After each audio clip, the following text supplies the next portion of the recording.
Just be aware if you put any questions in the chat, and you will have this for review. Amy, can you confirm for me that you got the recording message? It looks like it's recording. I did get the recording message. Perfect. Okay. Well, let's get started. I'm going to end our poll. And we've got 3 more people joining us. Perfect. We'll let them in and give them a second to join us. Okay. Well, this is a great turnout. Welcome, everyone. Thank you for joining us today. As a reminder, you're here for the Best Start for Kids virtual open house for the Increasing Blood Lead Testing for Children in King County, RFP. My name is Ashley Bullock. I'm an educator consultant with the Lead and Toxics program, and I am joined by our program manager, Amy Schumann, as well as the rest of our team. Just for an overview for today of our agenda, we're going to do some quick introductions. Then we'll go over a little bit about Best Starts for Kids and how the Lead and Toxics program fits into the bigger Best Starts for Kids strategy. Our goal for today isn't to go into super detail on the RFP, but for all of you to walk away with an understanding of the key elements of the request for proposal, an overview of what we will be looking for in the projects, and then a timeline so that you can be prepared to apply and have information on when all the other information will be coming out. And then we'll also have time at the end for any questions that you may have. Before I do the welcome and get to know who's in the room, I just want to remind you that you can ask questions at any time using the chat box. And Amy and I will be monitoring the chat and stopping the presentation as questions come in. Another reminder is just that we're recording, and this will be made available to you after the meeting is over. So let's turn quickly to our poll results and a quick welcome to everyone who's in the room. For the poll, we had a pretty strong, let's see, early bird. We have a strong contingency of early birds here with a couple folks who are up before 6 a.m., 75%. We had 1 night owl, which I will add to. I am a night owl, so 2 night owls in the room, and 1 person who sits in between, who's neither, which is probably the healthiest option, but you know, who's judging? For favorite outdoor parks or spaces, let's see what our responses were. We've got Discovery Park, Seward Park, a very specific answer, which is the walk from this person's apartment to their favorite cafe with their wife and dog, which is always lovely. I don't know if you want to share in the chat what your cafe is, your cafe of choice. Woodland Park, Lincoln Park, which is right near my house, which I love. And then, of course, Green Lake, which is lovely. Got 1 more person joining us. Colleen says she's on the side of night owl, but trending towards getting in bed, which I appreciate. The older I get, the earlier I go to bed. And then we have a perfect split on which animal is cuter, puppies and kittens. So I don't know, Colleen, if you haven't answered this question, maybe you can be our tiebreaker. Puppies. Okay, strong puppies. So squeaking out of a win is puppies. Oh, Alex, Crowd City. That is one of my favorites. And they also have really good pies, if I can recommend, if you ever need a slice of pie. So thank you everyone for answering my burning questions and giving us some good ideas for where to go to. Next, I'm just going to say, let's do a quick round robin of everyone who's in the room. If you could just unmute yourself and give us your name, your organization, and your role. And I will start us off. My name is Ashley Bullock, and I am an educator consultant with public health, and I am on the Lead and Toxics program. And then I'll pass it to Amy really quick to introduce herself. Good morning, everybody. I mentioned earlier, my video is not working, so my apologies for not turning it on. I tried, but I'm Amy Schumann, and I manage the Lead and Toxics program in the Environmental Health Division at Public Health, and I will tag Fanae. Good morning, everyone. Thank you, Amy. So my name is Panay Amsalu. I am a project program manager working with Amy and Ashley in the Lead and Toxics program, King County Public Health. And I'll pass it to Leslie. Hi, my name is Leslie. I'm an educator consultant with Fanay and with Ashley for the Dirty Alert program that's currently housed in Lead and Toxics team. And I will tag Alex. Hello, everyone. My name is Alex Sorofsky. I use he, him pronouns. I'm one of the public health educators with the Washington Poison Center. I will pass it to Emma. Hi, everyone. I'm actually a grad student at the University of Washington, and I'm doing research on lead testing for the King County Hazardous Waste program. So I'm just here to learn more about it. And I'll pass it off to Sarita. Morning, my name is Sarita Siqueiros Thornburg, and I use she, her pronouns. I'm with the Puget Sound Educational Service District. Thanks so much for having us. I will pass it on to Huiling. Good morning, I'm Huiling Chen, she, her pronouns. I'm with Chinese Information and Service Center. I'm the program director with Family and Youth Services. I will pass it on to Leslie. I think Leslie has gone. Let's Oh, pass it. really? Okay. Oh, no, you're fine. This is a memory test. I'm sorry. I usually fail. How about Hannah? Hi, everybody. This is Hannah Perveen. I'm also on the Lead and Toxics team as an educator consultant. I'll pass it to Colleen. Hi, good morning, everyone. I'm Colleen Alabi. I work with Mother Africa. We are a community-based organization primarily in South King County. And let's see, who hasn't gone yet? There's a memory test. I think Sukyeon hasn't gone yet. Okay. Hi, my name is Sukyeon, and I'm working in the Korean Community Service Center. I'm here on behalf of our director, Jumi Kim, who has a time conflict with the Korean Independence Movement Day. Today is a very special day for us. So I'm just, participating in this meeting for her. Thank you. And let's pass to Victoria Villin. Hi, I'm Victoria Lynn. I'm with Best Starts for Kids. I am the prenatal to 5 policy and program manager. And I will pass it on to, all right, here we go. Let's see. Got 2 left. I am the last? 2 more. Okay, I'm going to pass it on to Betty. I'm pretty sure Betty hasn't been called yet. Hi, good morning. My name is Betty. I work with some organizations that are Best Starts for Kids recipients and trying to just fill in as a volunteer to get some information for them. I think Cindy still needs to go. Hello, I'm Cindy Hernandez. I work with Comunidad Latina Vashon, and I also I'm a community organizer, and I also work with families prenatal to 6. And yes, thank you for doing this today. Thanks for joining. And we just had a Shawanda join us, and we're just doing names, organization, and role, if you don't mind sharing.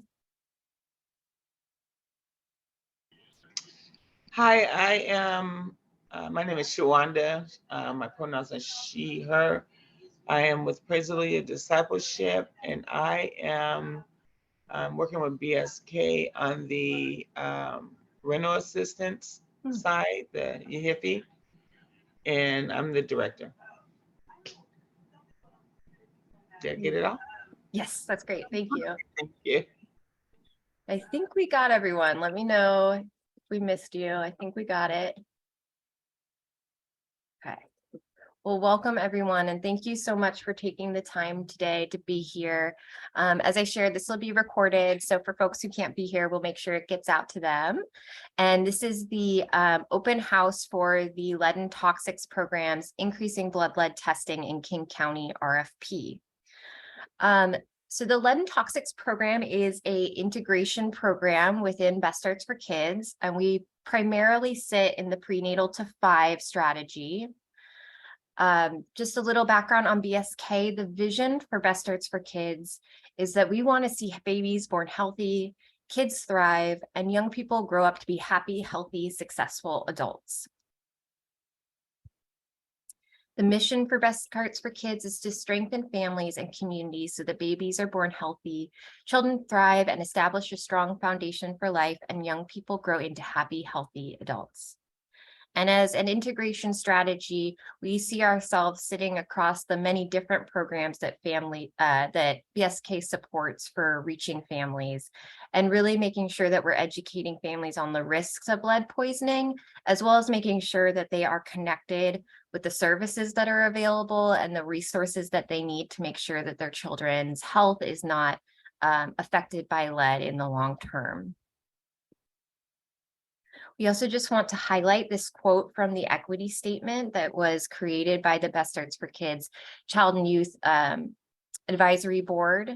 Equity is an ardent journey towards well-being as defined by the affected. And as a part of our strategy, we always try and maintain a close connection to our community partners. You'll see that in this RFP, both in the fact that they were a part of creating this scope of work. Some of them will be a part of the review panel who look at the applications. And in the RFP itself, there is funding to work closely with our current partners in our action group so that they can be ongoing participants in the way that this RFP is both planned and implemented, and the evaluation of the RFP as well. Just a little bit of background. I know some of you are familiar with the issues of lead and have worked with us before, but just to understand the context of this RFP and why we're focusing on increasing blood lead testing. Lead is a neurotoxin, which means it affects our brains and our nervous system, and there are no safe levels of lead for us to have in our bodies.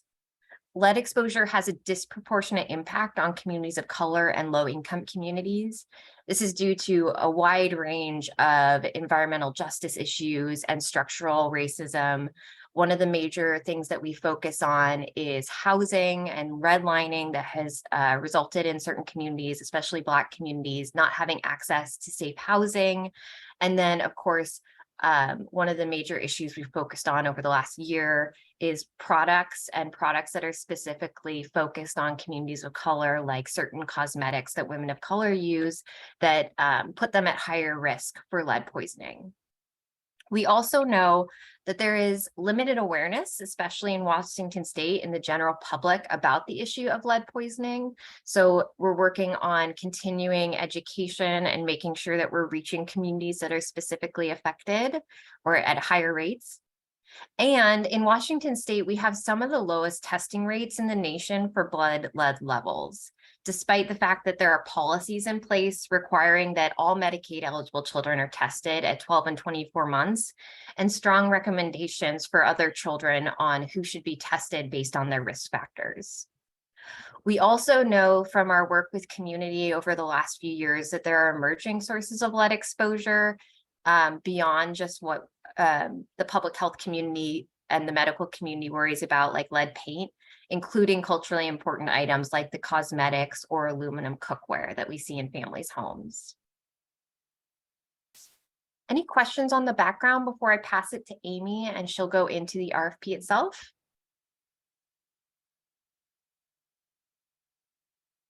Okay. I will pass it to you, Amy. Great, thank you. Okay, so as Ashley said, this RFP is in response to low blood lead testing rates in King County, and we have developed this RFP to reflect community priorities. The Lead and Toxics team has been working with community partners directly using Centers for Disease Control and Prevention funds, as well as Best Starts for Kids funding, to have ongoing programs and action groups, and the issue of blood lead testing has just come up again and again. And so we do understand that it is a priority for our community partners. The reason that testing is so important is that we need to identify blood poisoned children and find and remove the sources of lead from the child's environment. So children that do test with lead they then receive case management, and we're able to work with the family to find what the source of lead is and prevent ongoing exposure. And that's really important. The other thing that's really important is to link them to developmental services. These developmental services can have a profound impact on children that have been exposed to lead and really increase their chance of living a happy, healthy life. Next slide, please. So the primary goals of this RFP are to educate and engage pediatric providers about the importance of blood lead testing and effective referrals for developmental services. A survey that we did several years ago with providers showed that many providers are unaware of current guidelines and about the importance of blood lead testing. We also want the awardee to provide technical assistance to pediatric providers to implement quality improvement measures that increase blood lead testing rates and improve access to developmental services for lead-poisoned children. So some examples of that technical assistance that might be provided would be flags in electronic medical records that would prompt providers to remember to recommend blood lead testing for children, or remind them that it's a requirement for Medicaid children to receive this testing at 12 and 24 months. Peer-to-peer education, so supporting providers getting together and sharing best practices and their learnings with each other, and support each other in making systemic changes in their practice, or continuing medical education. So facilitating continuing medical education, developing community, continuing medical education, things like that. There's also a part of the RFP where we want to the awardee to partner with medical providers to host blood lead testing events in the community. And this is also something that we really heard from our community partners, that they want blood lead testing events frequently, and they want them accessible, and they want them with trusted community medical providers in their own communities. And then participation in the Lead Action Group. So the Lead Action Group is a group that's funded through the Centers for Disease Control and Prevention grant. It's an ongoing group that has been meeting, and we want to make sure that the awardee is listening to and hearing about community priorities as they develop. Next slide. So the focus communities, pediatric providers and other medical personnel who serve children at increased risk of lead exposure. And then focus communities at increased risk of lead exposure include, but are not limited to, Medicaid eligible children and their families, immigrant and refugee families with young children, and Black, Indigenous, people of color families with young children, for the reasons that Ashley talked about before. Next slide. So organizations interested in applying don't need a background in lead and toxics work, though it's certainly helpful to have familiarity with lead and what's been going on in King County over the last few years. But ideal applicants should have a strong tie to pediatric providers and to the focus communities, a passion for environmental justice and health equity, and experience working collaboratively to design community-driven programs. Next slide. We have $900,000 available for this RFP, up to $900,000. The application due date, we're expecting May 5th. It could be a little bit later, but it won't be earlier. Contract period, August 2023 through 2026. So this is a 3-year, up to 3-year contract. So basically $300,000 a year. So the limit would be 900,000, and we anticipate 1 or 2 awards. Because in thinking about this, just thinking that that one organization, we would want to be that have them integrate all of the important activities, but it could be that a group of organizations applies as one. That could certainly be a possibility, or that we have two applicants that really complement each other. So we're open to that for sure. Okay, sorry, next slide.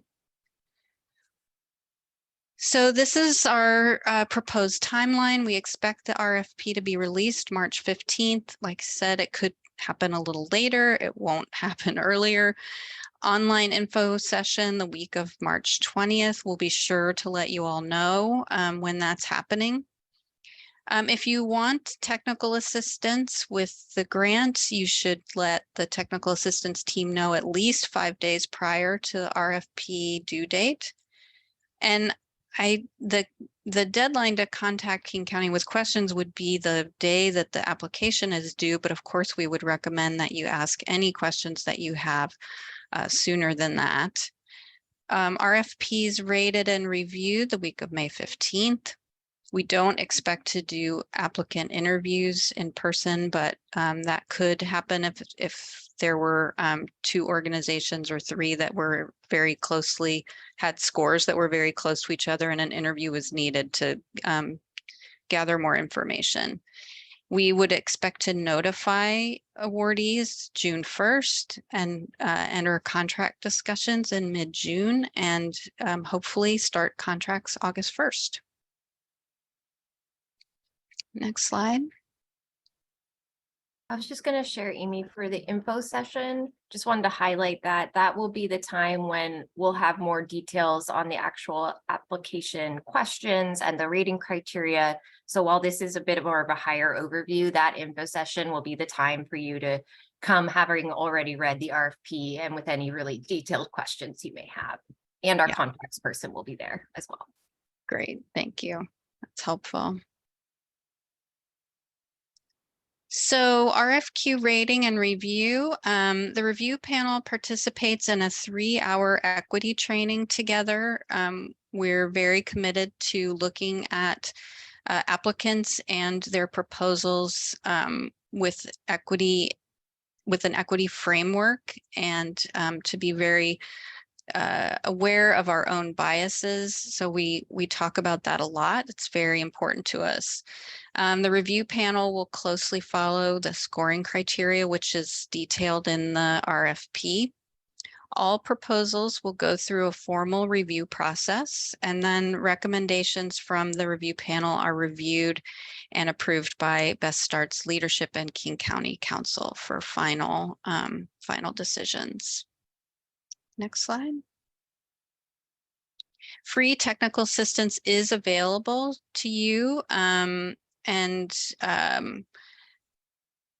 we can send you the link to that. The link is in this presentation as well, but the TA providers can assist you in determining if it's a good fit with your program. Your organization can provide guidance on how to answer questions and where to find data, and support review of your application, including editing and budget review, but it is not grant writing. So they'll want to mostly provide feedback, but not do writing for you. Next slide. The next info session is the week of March 20th, and that's the info session that Ashley talked about. You can email questions to CPRES that's our contracting folks at King County. Up until the time that the RFP is released, you can ask Ashley or me questions. After the RFP is released, all questions have to go through CPRES. In order to keep everything fair, they want to make sure that any questions that people ask and the answers that they receive are available to everyone, so that no one has an advantage over someone else because, you know, they called me or they called Ashley and asked a question. that could have potentially helped someone else. So it's very important to follow those guidelines. And if questions come to me or Ashley, we'll just refer them to CPRES after the RFP is released. You can contact technical assistance providers directly for support. There is a glossary of terms for a list of relevant definitions in the RFP. So we worked really hard to make sure that all the information that you need is in the RFP. It's not meant to be you know, a game of trying to figure out what we're looking for. We really tried to make it just as clear as we could. And then review the RFP instructions carefully to make sure that your application is complete. And the next slide. Do you have questions? We could also potentially, depending on the need, we could possibly do another call after the RFP is released if needed. So if there are a lot of people who can't make the session, but it will be recorded, so you'd be able to see it after the fact. But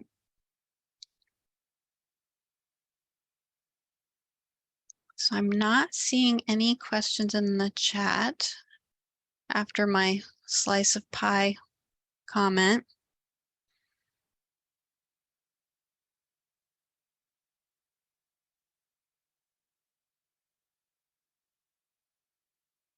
I'm going to go back to the RFP goals section, just in case people want to review that again. Any questions, concerns, feedback? I wonder if it would be helpful. Fanae, would you mind talking a little bit about the lead action group and what's happening this year? Fanae manages our CDC grant and is very involved in that work. So I wonder if it would help people to know a little bit about what the action group is working on this year. Sure. Thank you, Amy.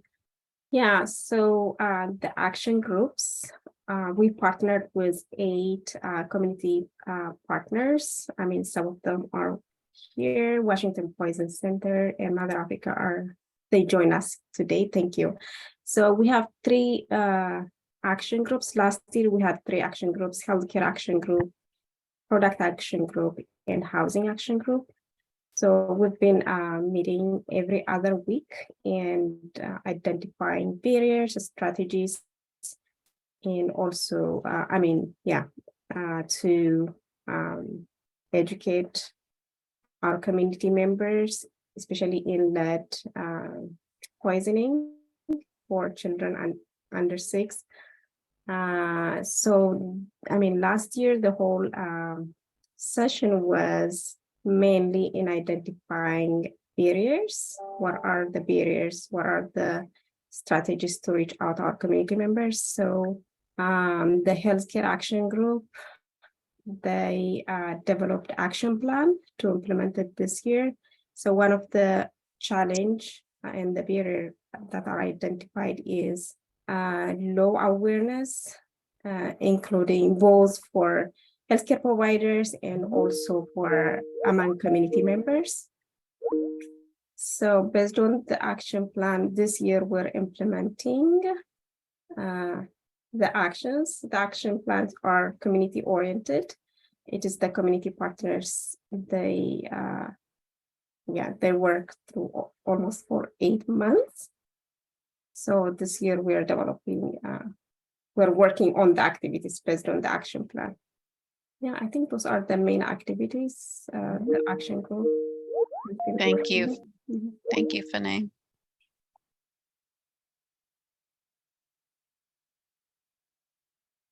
Great.